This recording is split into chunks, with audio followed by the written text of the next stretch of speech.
Welcome back, Hoosier fans, to the Central Indiana Sports Report as Indiana football gets set for a big matchup with Maryland coming up on Saturday. My name is Grant Shouse. Mike Hutsell's here. Greg Mengelt is also here as well, producing this thing. So appreciate him, of course. And Mike, I think this is kind of a better this would be better spent as a podcast, really just talking about Indiana and its strengths and what it's and what they're going to do Saturday. Because I think you're at a point now where Indiana just has got to go out and do what they do. And if they go out and do what they do, then they're going to be fine and they're going to win. They're going to win games.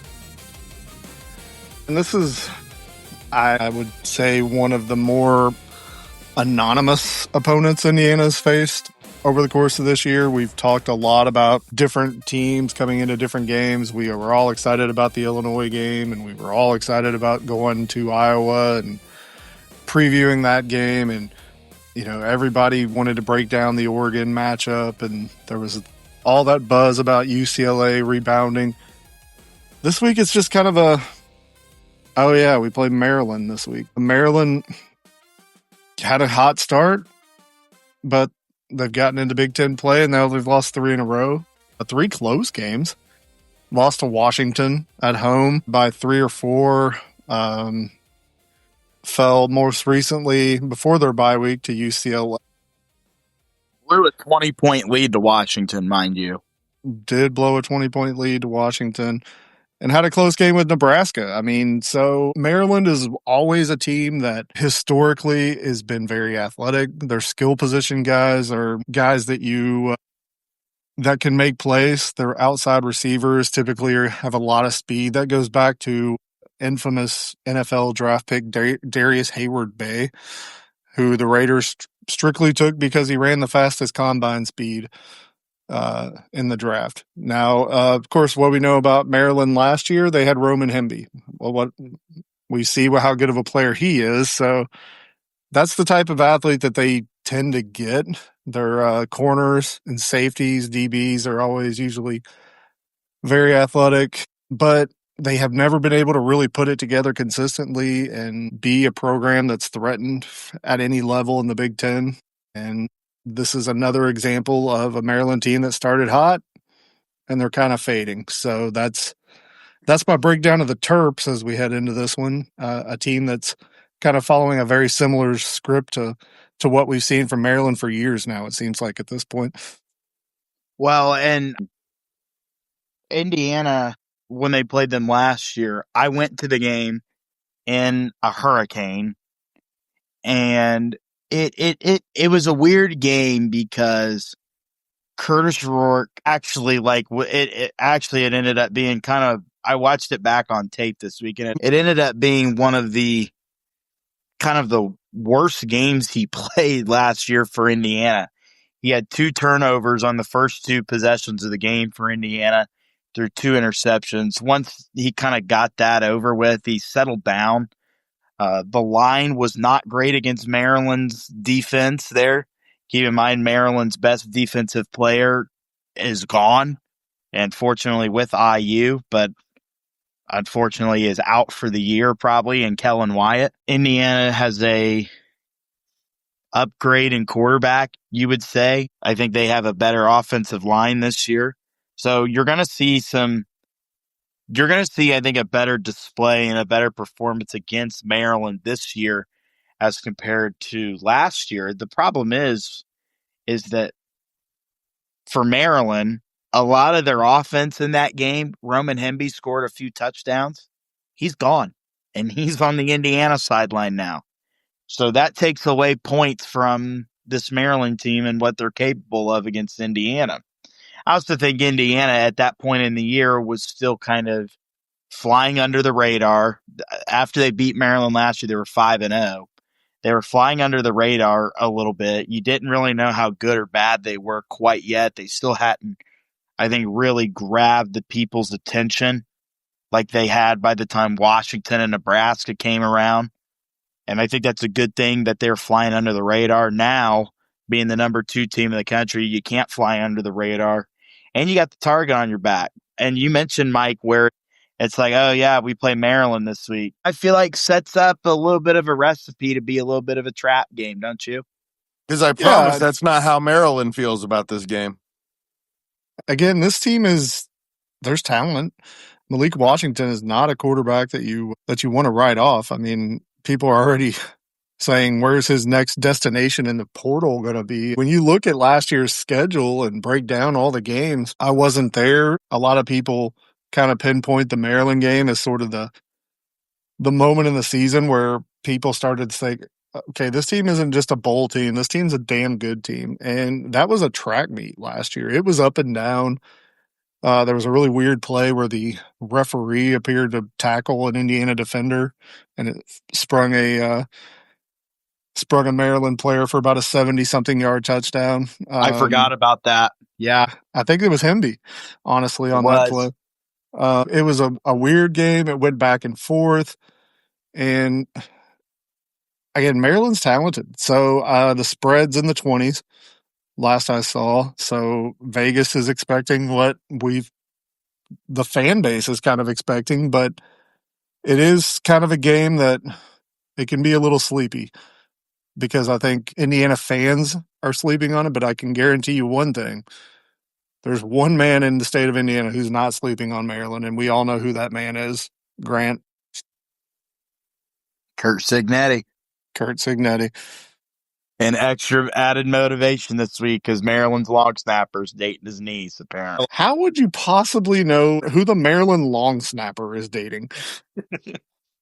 If you know that, go touch grass, man. You need to get out a little bit. Dude, I'm a professional researcher. I suppose, man. I'd like to think that I don't have much of a life, but daggone, dude. I live for this, man. Speaking of research, I got some stats to pass along here. No surprise here that Indiana's dominating in every statistical category, but honestly, it feels like they're dominating by a lot more against this Maryland team on paper coming in than they have, I think, in the last few weeks. Where I'll keep it kind of brief here. I won't really go through everything, just kind of things that stick out to me. Is the fact that Indiana has 214 first downs to Maryland's 131. Here's the big number here. Indiana, exactly coming into this game, has pinpointed 100 total rushing first downs. Maryland has only had 40 rushing first downs so far this year. That's pretty impressive. Indiana has netted 144 rushing yards to Maryland's 723 rushing yards. Maryland has only rushed for 723 yards, guys. And they're getting ready to play their 8th football game of the season. Wow. That's bad. That is bad. That's Indiana, of course, 27 touchdowns through the air. Maryland's only completed 11 passing touchdowns. Indiana with 3,956 total yards of offense. Maryland only 2,464 total yards of offense. Indiana's not very good at math, but that's a big difference. That is a huge difference. Indiana's averaging 7 yards gained per play. Maryland's only averaging about 5 yards per play. Indiana's averaging 494.5 yards a game to Maryland's 352 yards per game. Here's something that is a little interesting is that average time of possession, Indiana's possessed the ball for an average of 34 minutes and 1 second of game time so far this year. Maryland's only averaging having the ball for just shy of 29 minutes per game. So they do not take care of the football. Maryland's only outscoring opponents 198 to 121, while Indiana's outscored opponents 363 to 87 so far this year. So I'm not going through all of them, but those are some of the big differences right there. And it's actually, believe it or not, kind of close in average passing yards per game, where Indiana's averaging 264 passing yards a game. Maryland's averaging 248 passing yards a game. So actually a little closer than anticipated right there. But those are just a few of the ones that stood out to me. The one stat that matters to me is, who's Alberto Mendoza dating? Sophie Cunningham. Do your research, Grant. Come on. Sophie Cunningham, Sydney Sweeney. I mean, it's got to be one of those two, right? Do you know who Sydney Sweeney is? Of course. If you don't, after today, she broke the internet today. So, and she's got great genes, guys. She does have great genes. Racist. American Eagle.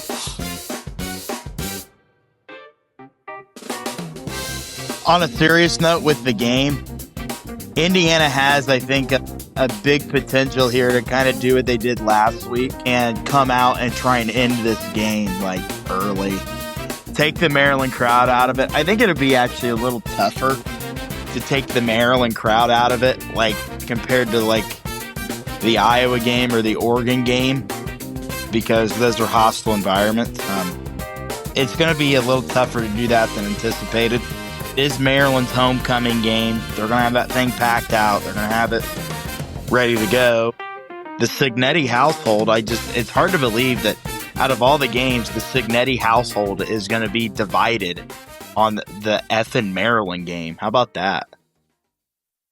First of all, until you said it was homecoming, I was like, are we sure there's even going to be Maryland fans at the game? But I guess that's poor scheduling on Maryland's part to make this your homecoming game. This late in the year, too, is a little surprising. Yeah, I was going to say, November is a very late homecoming. It's not like you haven't had games. It's just a game that it's one of those where you go in, you feel confident going in. You really, really are concerned about getting there, getting out injury-free, and hopefully just getting some style points. I hope I'm not overconfident. Kind of feel like Nick Saban era Bama fan. Just kind of feel like I'm going into these games feeling like, yeah, if we just show up, we're going to win. And I know this coaching staff well enough to know that they're going to only allow me to be the one that has that opinion on things, because if they go in thinking that, we might have a very frustrating podcast on Saturday night. But well, Mike, I could tell you this right now. They would rather have the average fan thinking that than having their locker room feel that. And you rather have it be that way. Being an arrogant Indiana football fan, again, we keep coming back to things that we never thought we'd see happen, and this is definitely one of them. Because I never thought I'd go into a Big Ten game. Right now, I'm usually thinking, this could be one of the six. This could be one of the six that gets us to the Little Caesars Bowl. But for 2 years in a row now, we've already put all that to bed, and we're just worried about dunking on Paul Feinbaum for another week. Yep.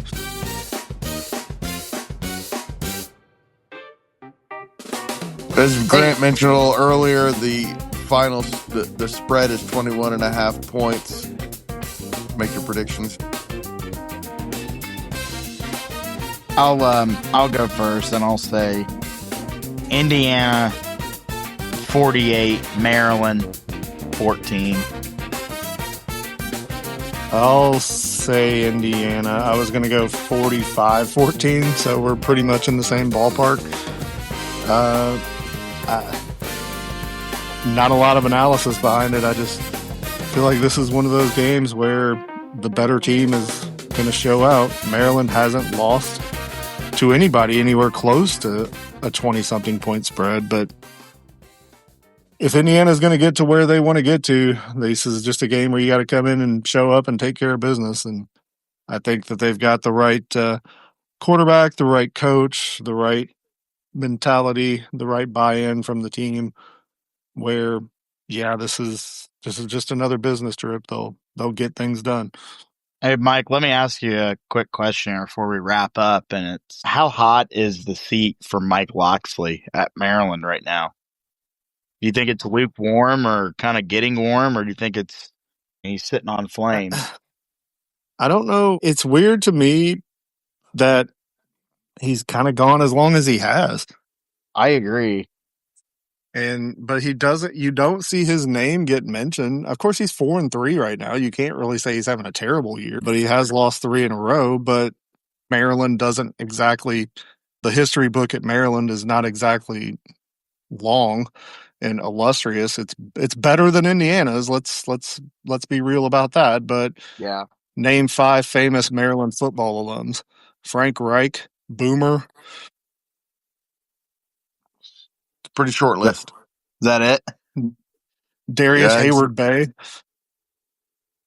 I'm sure Roman there's some Hemby? we're missing, but there's absolutely going to be people that we're missing, and I'm just threw this off the top of my head here at the end of the pod, but Ralph Frigen, is that their coaching luminary from the past?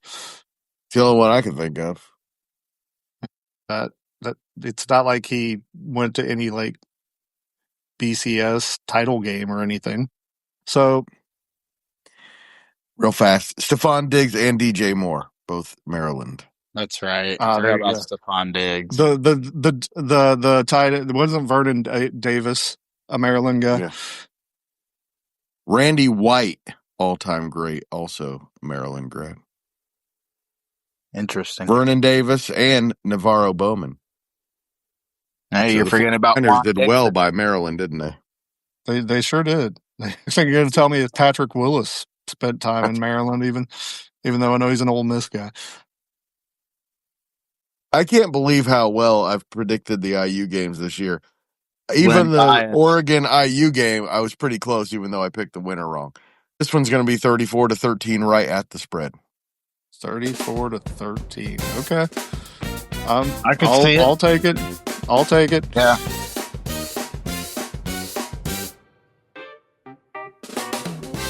But to go back to Loxley's hot seat, this is a bad year we've talked about to fire your coach because you're not going to be near the top of the line. If you're Maryland, you're going to be picking from a pretty thin deck by the time you get around to your job. We've already seen now Signetti and Rule back-to-back extensions. Everybody here thinks Jeff Brom's next. You're eliminating some really, really good. Brian Kelly's going to be the coach at Penn State. I'm going to predict that right now. I think that's where they're going to have to. That's going to be where they're going to have to land because who's going to be left? Unless you're going to go the assistant route and hire a Brian Hartline or somebody like that. I don't think it'd be a terrible hire. Justin Fry. Your boy. The pride of Elwood, Indiana. I kind of thought that Indiana might nab him. If Bob Bostad ever leaves, I don't know why you don't try and go get him, but he's in the NFL now. I thought he was going to be the head coach. I want to be honest. I didn't think that Sig was going to be the guy. I thought it was about the neighborhood you're going to be looking at was position coaches at bigger programs. I thought Justin Fry or Antoine Randall or Mike Hart. Not going to lie. I think it turned out well. Yeah, I think they chose wisely.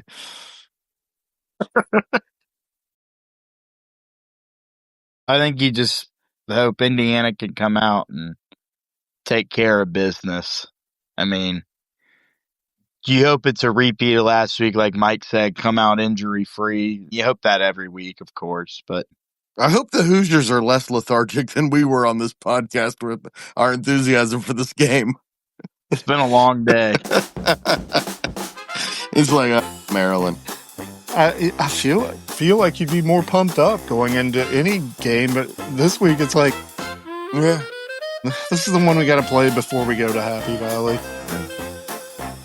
But it's a Kurt Signetti coach team, so I expect them to be ready. Despite they'll definitely be ready. Despite our lethargy. All right. Thanks so much, guys. That was fun.